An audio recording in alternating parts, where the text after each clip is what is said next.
ମିଛ ଅଭିନୟ ସତ ପାଲଟିଗଲା।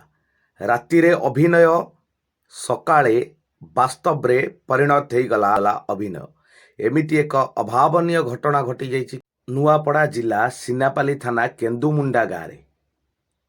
ଗତକାଲି ହିଁ ଅଷ୍ଟଶମ୍ଭୁ ଅପେରା ପଡ଼ିଥିଲା ଏବଂ ନାଟକଟି ଥିଲା ସବୁ ବାଟ ମୋର ଏଇଠି ଶେଷ। ପ୍ରକୃତରେ ସେମିତି ହିଁ ଘଟଣା ଘଟିଗଲା ଜଣେ କଳାକାରଙ୍କ ଜୀବନରେ।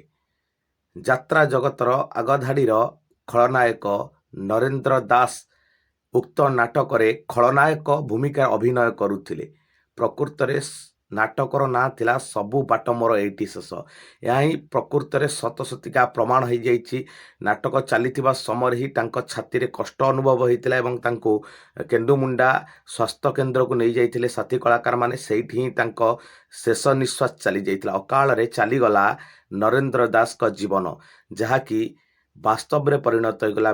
ମିଛିଖା ନାଟକ କରୁଥିବା ସମୟରେ ସତସତିକା ଘଟଣା ଘଟିଗଲା, ବାସ୍ତବରେ ପରିଣତ ହୋଇଗଲା। ଯେଉଁଟାକି ମିଛରେ ନାଟକରେ ମରିବାର ଥିଲା, କିନ୍ତୁ ପ୍ରକୃତରେ ସତରେ ଚାଲିଗଲା ତାଙ୍କ ଜୀବନ। ଏଭଳି ଏକ ଦୁଃଖଦ ଖବର ଆସି ପହଞ୍ଚୁଛି ଅଷ୍ଟଶମ୍ଭୁ ଅପେରାର।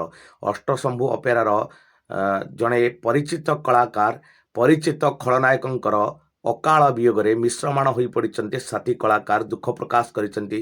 ଏମିତି ଏକ ଦୁଃଖଦ ଖବର ଯାତ୍ରା ଜଗତର ସମସ୍ତ କଳାକାର ଏବଂ ଯାତ୍ରା ପ୍ରେମୀଙ୍କୁ କଷ୍ଟ ଦେଇଛି। ଯାହା ସକାଳର ଲାଟେଷ୍ଟ ଅପଡେଟ୍, ସକାଳର ବଡ଼ ଖବର।